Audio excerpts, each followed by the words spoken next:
Assalamualaikum warahmatullahi wabarakatuh. Perkenalkan, nama saya Sabila Yunanda Putri Lubis dari kelas J Muamalah semester 4. Di sini saya akan menjelaskan mengenai kelompok 1 sampai 9. Kelompok 1 mengenai arbitrase. Pengertian arbitrase. Arbitrase adalah cara-cara penyelesaian hakim partikulir yang tidak terkait dengan berbagai formalitas, cepat dan memberikan keputusan karena dalam instansi terakhir serta mengikat, yang mudah untuk melaksanakan karena akan ditaati para pihak. Sementara itu, menurut Undang-Undang Nomor 30 Tahun 1999 tentang arbitrase dan alternatif penyelesaian sengketa umum, Pasal 1 Angka 1. Arbitrase adalah cara penyelesaian suatu sengketa perdata di luar peradilan umum yang didasarkan pada perjanjian arbitrase yang dibuat secara tertulis oleh para pihak yang bersengketa. Dasar hukum arbitrase adalah dasar hukum yang dipergunakan seorang untuk dapat menyelesaikan penyelesaiannya melalui arbitrase, baik dalam kerangka arbitrase nasional maupun internasional. Ada dua jenis arbitrase yang diakui ekstensi dan kewenangannya untuk memeriksa dan memutus sengketa yang terjadi antara pihak yang bersengketa, yakni arbitrase institusional atau permanen dan arbitrase ad hoc. Untuk kelompok 2, Bairnas, Badan Arbitrase Syariah Nasional, merupakan badan yang dapat menyelesaikan sengketa perdata muamalat Islam dengan memutuskan suatu keputusan hukum atas masalah yang dipersengketakan. Namun demikian, penyelesaian perkara perdata lainnya sepanjang tidak bertentangan dengan undang-undang yang berlaku. Keputusan yang telah ditetapkan oleh Basyarnas terhadap perkara yang ditunjukkan kepadanya bersifat binding.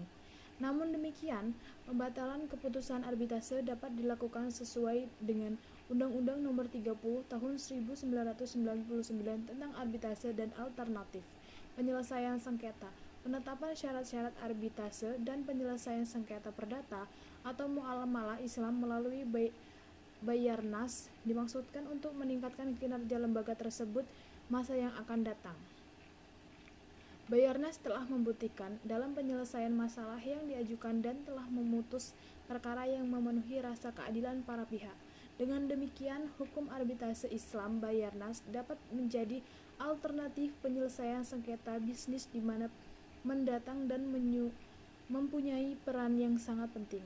Selanjutnya, kelompok 3, penyelesaian sengketa. Alternative Dispute Resolution (ADR) merupakan suatu perana penyelesaian sengketa di luar peradilan yang mekanismenya berdasarkan sebuah kesepakatan dari para pihak dengan mengesampingkan penyelesaian sengketa secara litigasi di pengadilan. Badan-badan peradilan ADR mempunyai potensi yang sangat besar untuk berkembang di Indonesia karena beberapa alasan sebagai berikut: faktor ekonomis, faktor ruang lingkup yang dibahas, dan faktor pembinaan. Hubungan baik ADR mulai muncul pada tahun 1976 ketika Ketua Mahkamah Agung Amerika Serikat Warren Burger mempelopori ide ini pada suatu konferensi di Saint Paul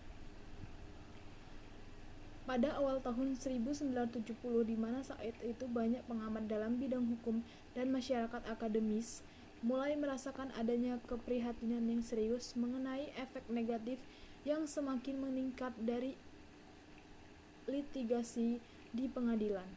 Secara yuridis formal, pelembagaan arbitrase dan ADR diatur dalam Undang-Undang Nomor 14 Tahun 1970 tentang ketentuan-ketentuan pokok kekuasaan kehakiman dalam perkembangan dan keberdayaan ADR di Indonesia. Mahkamah Agung dengan Perma Nomor 2 Tahun 2003 tentang prosedur mediasi di pengadilan yang kemudian diperbaharui dengan Perma Nomor 1 Tahun 2008 telah mengintegrasikan proses mediasi dalam sistem peradilan. Dalam Undang-Undang Nomor 30 Tahun 1999 tentang arbitrase dan alternatif penyelesaian sengketa telah disebutkan bahwa alternatif penyelesaian sengketa terdiri dari penyelesaian di luar peradilan dengan menggunakan metode konsultasi, negosiasi, mediasi, konsiliasi, atau penilaian ahli. Dari jenis-jenis alternatif penyelesaian sengketa tersebut dapat dipilih oleh para pelaku bisnis maupun masyarakat untuk menyelesaikan persengketaan perdata yang mereka alami secara non-litigasi sesuai kesepakatan dari para pihak. Dikarenakan penyelesaian sengketa dengan menggunakan mekanisme ADR melakukan berdasarkan sesuatu kesepakatan dari para pihak yang bersengketa.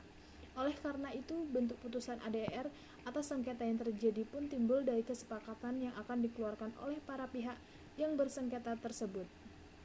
Dengan kata lain, ADR adalah para pihak yang bersengketa duduk secara bersama-sama, merumuskan jalan keluar untuk mengakhiri perbedaan kepentingan dan pemenuhan kebutuhan individual menjadi kepentingan dan kebutuhan bersama.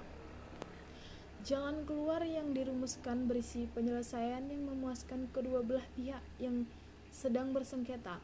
Selain itu, cara penyelesaiannya dirumuskan pula secara bersama oleh para pihak, baik dengan maupun tanpa bantuan pihak ketiga. Yang kelompok 4, konsultasi. Layanan konsultasi merupakan proses dalam suasana kerja sama dan hubungan antara pribadi dengan tujuan memecahkan suatu masalah dalam lingkup profesional dari orang yang meminta konsultasi. Ada 3 unsur di dalam konsultasi, yaitu klien, orang yang meminta konsultasi, dan konsultan. Menurut Dougherty, dalam proses konsultasi akan melibatkan 3 pihak, yaitu konsuler, konsulte, dan konseli atau pihak ketiga.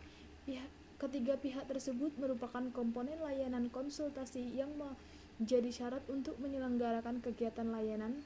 Pengertian konsultasi menurut para ahli. Beberapa ahli mengemukakan pendapatan tentang apa yang dimaksud dengan konsultasi. Yang pertama, Marsudi. Yang kedua, konsultasi adalah proses pembinaan bantuan dalam upaya mengenai masalah klien secara tidak langsung. Watson, konsultasi adalah teknik layanan untuk mengembangkan hubungan kerjasama antara konselor dan klien.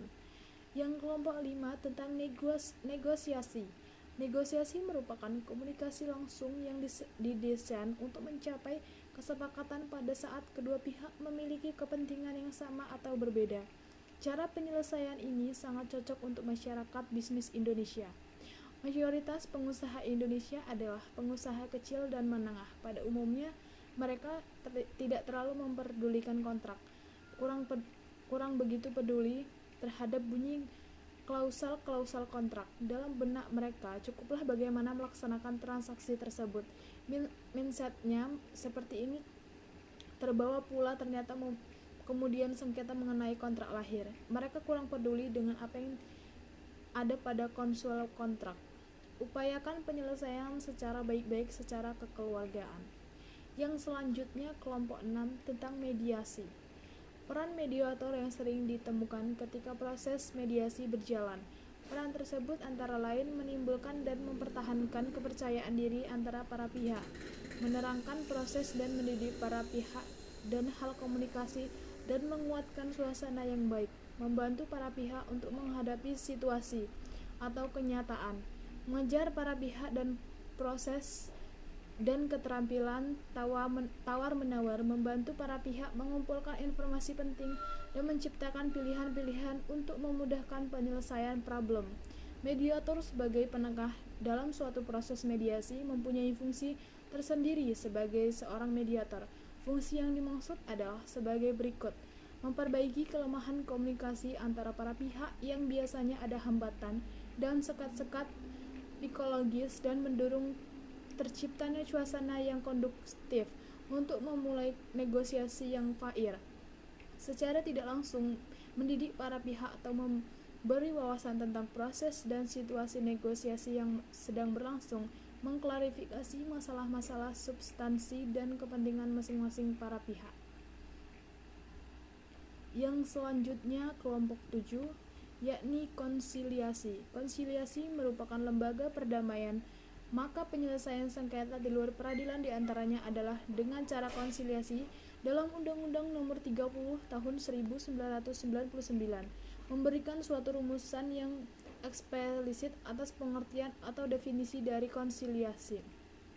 Konsiliasi dalam Undang-Undang Nomor 30 Tahun 1999 ini, perkataan konsiliasi sebagai salah satu lembaga alternatif penyelesaian sengketa dapat ditemukan dalam ketentuan pasal 1 angka 10 dan alinea ke-9 penjelasan umum Undang-Undang Nomor 30 Tahun 1999 tersebut. Proses penyelesaian sengketa melalui konsiliasi mempunyai kemiripan dengan mediasi. Pembedaan yang dapat diketahui dari kedua cara ini, yaitu konsiliasi memiliki hukum acara yang lebih formal jika dibandingkan dengan mediasi, karena dalam konsiliasi dan beberapa tahap yang bisanya harus dilalui.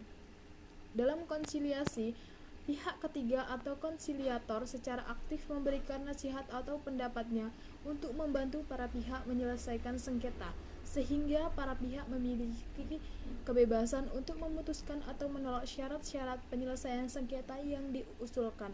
Sedangkan mediator yang mempunyai kewenangan untuk mendengarkan, membujuk dan memberikan inspirasi bagi para pihak.